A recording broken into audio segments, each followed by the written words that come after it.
Hello, greetings, and welcome back. This is Side Hustle School, where every day you hear a different story of someone who starts a hustle, an income-generating project, specifically, without quitting their job. Now, since I started the show, a number of listeners have asked about social entrepreneurship, or some kind of hustle that makes the world a better place. But of course, side hustlers are busy. You work full-time. You have other responsibilities. Can you really have a day job, maybe even a career, and make money, and do good? Well, if you wonder about those things, you might like today's story. It's all about an attorney for a professional baseball team who co-founds a jewelry company that becomes a sustainable social enterprise, meaning that it supports itself by being profitable while making a difference. I'll tell you about that in just a moment.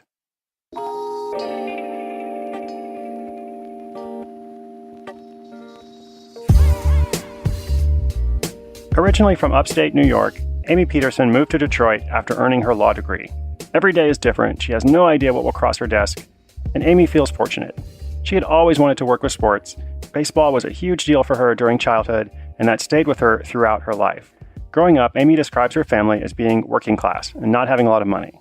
But with the baseball team job, she works on contracts with players who are paid $5 million, $10 million a year, maybe even more, and it's quite a contrast. Amy likes the work, but she didn't forget her upbringing, and when she moved, she chose to live in downtown Detroit, not in the suburbs. She lived by a homeless shelter, and whenever she went for a run or walked her dog, she would stop to talk with the women who were staying there. She was inspired by their stories and the unique challenges they faced. For most of them, she saw getting out of poverty wasn't a question of motivation, it was a question of opportunity. Then as she was running one day, Amy went past a part of town near an old railway line. She noticed that there were layers of graffiti coming off the walls. She peeled some away and took it back home with her. Back in college, she had paid for her education by making jewelry.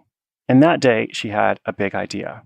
Her big idea was to combine each of these elements to make jewelry from fallen graffiti in a way that employed women from the shelter and taught them new skills. Amy didn't want to go it alone, so she found a partner. Together, they chose the name Rebel Nell as a reference to Eleanor Roosevelt. They set up an Indiegogo campaign to raise funds. The campaign brought in $25,000, which helped them buy supplies and find a space. Rebel Nell is a jewelry company with a purpose, one that employs disadvantaged women in Detroit to help them transition from a life of dependence into one of self-reliance and self-empowerment. Everyone who works in the project is or was once transitioning from a shelter. Amy and her partner teach them how to make jewelry from that local graffiti as a way to repurpose the city. The profits earned directly impact their programs and services that help the community of women to lead self-sufficient lives. At Rebel Nell, they operate under what they call the teach a woman to fish mentality. Despite employing a number of people in the side hustle, Amy continues to work her day job as an attorney.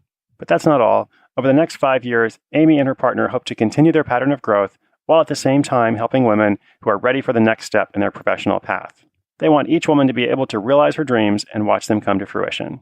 They recently helped one of their ladies launch a first business of her own. Knowing that Rebel Nell provided her the tools she needed was incredibly rewarding, and they are excited to watch her grow as an entrepreneur.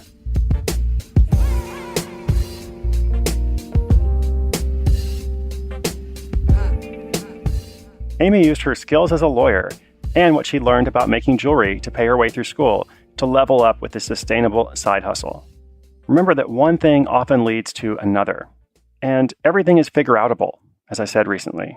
Did you pay your way through college? Maybe not the whole thing, but did you ever do something to support yourself at some point in your life? Did you ever do something creative, even if it wasn't necessarily for a large amount of money? What did you learn through that process? What skills did you acquire? And as you went on to something else, did that experience help you in some way? Maybe in some way that you haven't even thought about until now. And maybe it's been 5 years, 10 years, 20 years or longer since you did that experiment or had that experience. But like we see in the story with Amy, maybe there's something you can do with it. Maybe you learned that thing for a reason. Now, on the technical side, Amy chose to use Shopify for their website, which, as I've explained, is a very simple system that is especially awesome for e-commerce. You can have a website and sell items like jewelry or anything else, and that website can look super professional without paying super professional rates. I didn't even realize it was a Shopify site until I looked at the very bottom where there was a link. And the pricing of Rebel Nell's jewelry is between $75 and $200 per piece, which I think is an ideal price range for something like this, because it's not cheap, but it's also not highly expensive. And it looks really great. If you wonder what wearable graffiti art looks like, come take a look at the show notes on the site and you can see the photos. Those show notes are at sidehustleschool.com/78. We'll include links to Rebel Nell and to Shopify, and maybe some other social good projects. So, is it possible to have a busy career and a side hustle that also makes a difference in a community?